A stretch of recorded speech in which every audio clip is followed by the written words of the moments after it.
Assalamualaikum warahmatullahi wabarakatuh. Di sini kami akan mempresentasikan hasil kerja kelompok kami yang berjudul Sistem Pendeteksi Kebakaran dan Asap menggunakan Arduino dan sensor gas dari kelompok LH yang bergerak 1. Lukas Raditya Putrasiwi dengan NIM 20113405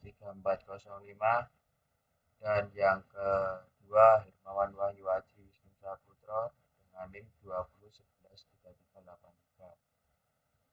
Oke, next. Untuk pendahuluannya yaitu IoT merupakan suatu konsep yang bertujuan untuk memperluas manfaat dari konektivitas internet yang tersambung secara terus-menerus. Untuk Arduino adalah salah satu komponen IoT yang dapat diaplikasikan sebagai pengendali jarak jauh dengan jaringan internet. Dengan memperhatikan hal tersebut, itu penulis membuat serta mengerjakan tugas akhir dengan judul Sistem Pendeteksi Kebakaran dan Asap menggunakan Arduino dan sensor gas berbasis IoT. Untuk yang ketiga yaitu analisa proyek IoT kebutuhan pengguna. Untuk analisanya yaitu merupakan ketentuan pengguna yang dapat mengoperasionalkan atau menjalankan aplikasi sistem pendeteksi kebakaran. Untuk di bawah ini yaitu ketentuan pengguna, yaitu pengguna admin memonitor gas sensor. Yang kedua, mengecek apakah gas sensor bekerja dengan baik atau tidak. Untuk hak akses yaitu 1. Mendapatkan informasi mengenai ada tidaknya asap. Yang kedua, dapat menghapus data laporan. Yang ketiga, dapat melihat dan menghapus notif. Yang keempat, dapat mengaktifkan atau menonaktifkan alat. Lanjut 4 yaitu analisa proyek IoT fungsional. Untuk kebutuhan fungsionalnya yaitu mengenai fungsi-fungsi yang dapat dilakukan oleh sistem ini. Kebutuhan fungsional sistem meliputi 1. Sistem dirancang untuk memberitahu ada tidaknya asap di suatu ruangan. Yang kedua, sistem dirancang untuk mengeluarkan air jika terjadi kebakaran. Terus yang ketiga, sistem untuk memberikan peringatan atau alarm jika ada asap. Terus yang keempat, sistem pada aplikasi dirancang untuk mengaktifkan atau menonaktifkan alat pendeteksi asap. Untuk yang terakhir, sistem pada aplikasi dirancang untuk bisa melihat card saat ada tidaknya asap pada suatu ruangan. Oke, next. Untuk yang kelima yaitu analisa proyek IoT non-fungsional. Untuk yang non-fungsional yaitu kebutuhan sistem meliputi kinerja, kelengkapan operasi pada fungsi-fungsi yang ada, serta kesesuaian dengan lingkungan pengguna. Untuk kebutuhannya yaitu meliputi aplikasi dapat terinstall pada perangkat Android. Terus data login aman tersimpan di database dan hanya dapat dilihat oleh pengguna. Terus yang terakhir dapat mengaktifkan atau menonaktifkan alat pendeteksi asap hanya pengguna yang memiliki.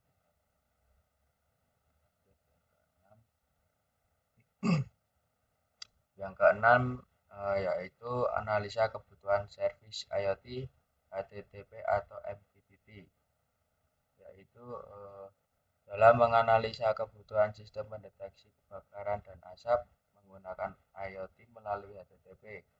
Beberapa persyaratan utama yang harus diperhatikan berikut: transmisi data. Sistem harus dapat mengirimkan data dari perangkat IoT melalui HTTP ke server atau platform cloud sehingga dapat dianalisa dan disimpan. Terus yang kedua, komunikasi yang aman. Komunikasi yang aman yaitu sistem harus menggunakan HTTP secure. Yang ketiga, RESTful API. Sistem harus memiliki RESTful API untuk kemudahan integrasi dengan sistem lain. Yang keempat, penyimpanan data juga dapat menyimpan data dalam jumlah besar dan dapat diskalakan seiring dengan bertambahnya volume data dari waktu ke waktu. Yang kelima, manajemen data juga harus dapat mengelola data seperti tata kelola dan kontrol akses. Untuk yang keenam, analitik data juga harus dapat melakukan analitik seperti analisis statistik dan analisis prediktif untuk menyimpan data yang dikumpulkan. Yang ketujuh yaitu data real time, juga harus dapat menyediakan data secara real time agar ketika asap atau kebakaran dapat teratasi dengan otomatis. Untuk yang terakhir yaitu notifikasi dan peringatan juga perlu, karena ketika ada peristiwa kebakaran alarm, peringatan dapat berbunyi dengan otomatis.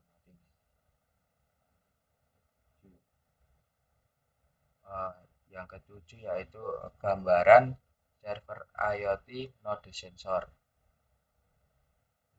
Gambarannya seperti lanjut. 8. Rancangan server WSN. Untuk rancangan server WSN-nya yaitu dari internet ke Thingsburg Cloud, habis itu langsung menuju ke monitoring pendeteksi asap atau kebakaran dan dilanjutkan di alat IoT-nya tersebut. Oke, lanjut 9. Yang 9 yaitu gambar server IoT. Untuk server IoT-nya yaitu dari WSN menuju ke server, terus kembali lagi ke WSN, habis ke server melanjutkan ke database, dan dari database dilanjutkan di aplikasi. Oke, lanjut. Rancangan UX dashboard IoT-nya, yang pertama tampilan awal untuk mendaftar menjadi user terlebih dahulu. Yang kedua, tampilan ada gambar pendeteksi asap, ketika ditekan akan menuju ke tampilan ketiga. Untuk yang ketiga, di bawah gambar pendeteksi asap terdapat grafik untuk melihat suhu ruangan, dan yang terakhir, tombol power digunakan untuk menyalakan atau mematikan alat pendeteksi asap. Yang 11 yaitu kesimpulan.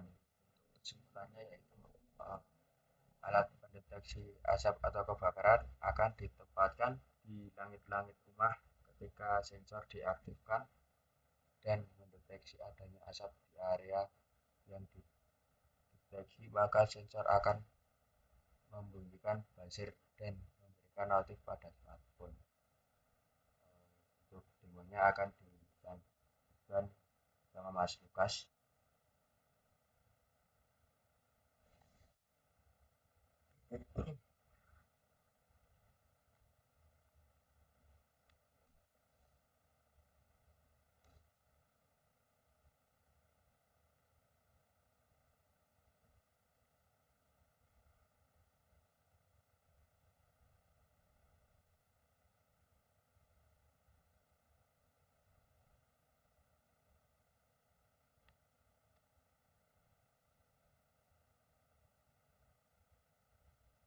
Nah, ini untuk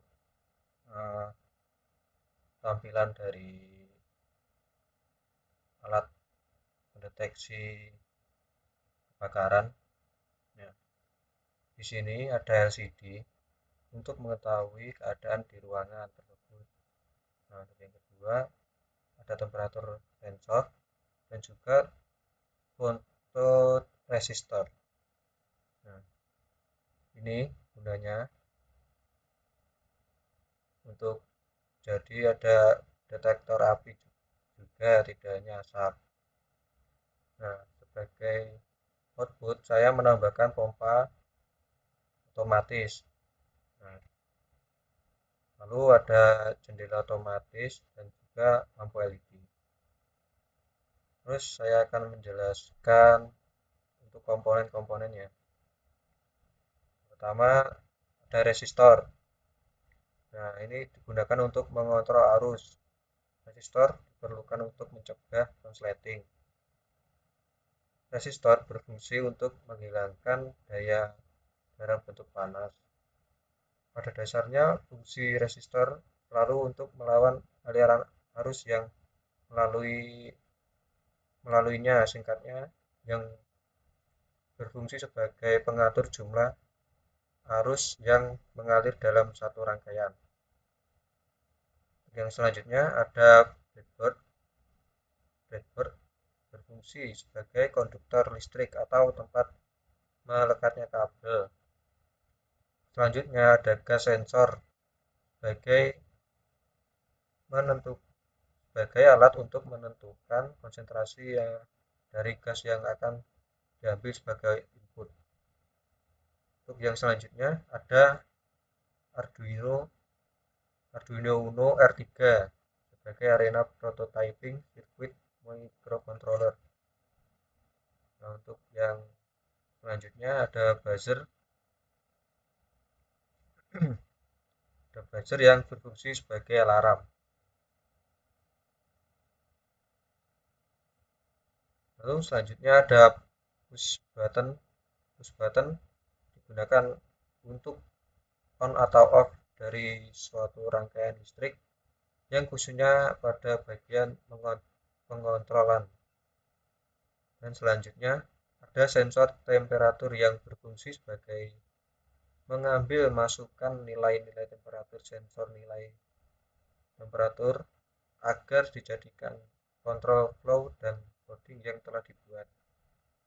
Dan selanjutnya ada fotoresistor sebagai komponen elektronika. Komponen tersebut sebagai sensor untuk mengukur seberapa besar cahaya yang diterima. Lalu selanjutnya ada motor DC sebagai pompa air otomatis. Selanjutnya ada servo motor yang di sini sebagai jendela otomatis. Selanjutnya ada LCD sebagai lampu indikator. Ini untuk komponen-komponennya saya sudah jelaskan. Lalu masuk ke kode.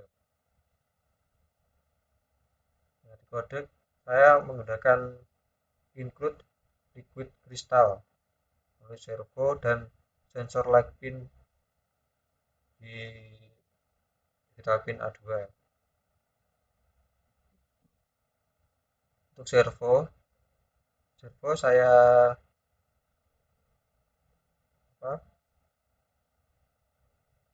saya tancapkan ke digital pin nomor 9, lalu di sensor saya tancapkan di digital pin A0, pump di digital pin 7, lalu buzzer di digital pin 8, untuk LED digital pin 6, reset di digital pin 10, lalu untuk LDR di digital A1, lalu untuk C di digital pin 0, untuk state di digital 0, untuk gas pin di digital pin A2, terus gas data di digital A2. Nah, ini untuk pin mode output, pin mode 13 output. Untuk window attach servo, pin mode LDR input sebagai input, terus sensor sebagai input, pump sebagai output. pump ini pompa air, nah, buzzer itu sebagai output, LED sebagai output, preset sebagai input. Nah, nanti tampilan awal akan di LCD akan muncul api dan asap dan muncul tulisan alarm sistem. Nah, untuk mendeteksi gasnya di buzzer saya low dan LED saya low, nanti akan muncul deteksi asap terus gas sama dengan berapa gitu. Nah, lalu nanti kalau ada asap, ini buzzer saya high, LED saya high, LED low, nanti akan muncul di LCD deteksi asap dan danger. Nah, ini untuk sensor temperatur codingnya. Ini untuk sensor cahaya, light sama dengan analog hit. Ini untuk memutar servo ke 180 derajat. Ini pump saya high, buzzer high, LED high, lalu delay 100, LED low, lalu delay lagi 100. Lalu nanti kalau terjadi kebakaran akan muncul tampilan api ini, lalu hubungi 113. Nah, ini untuk reset, ya reset ini untuk memutar kembali servo ke 0 derajat. Jadi pumpnya di low, buzzer low, LED low. Nah, untuk delaynya ini 1000. Langsung kita coba.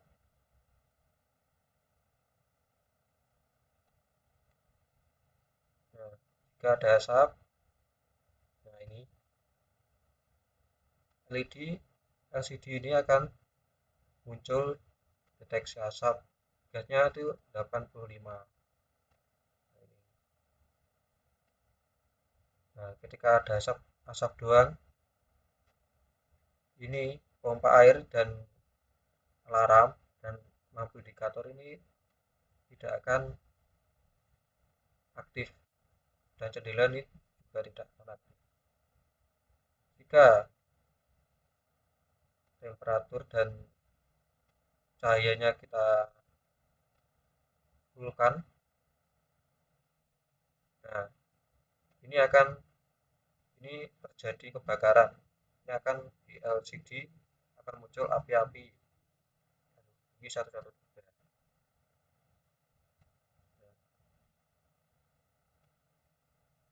Pompa akan nyala,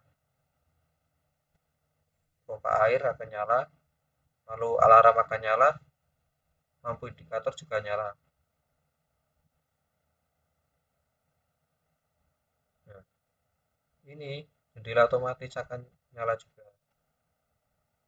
Ini. Jika tidak ada kebakaran, jendela otomatis tidak akan membuka sendiri, jadi tertutup. Nah, begitu untuk demonya.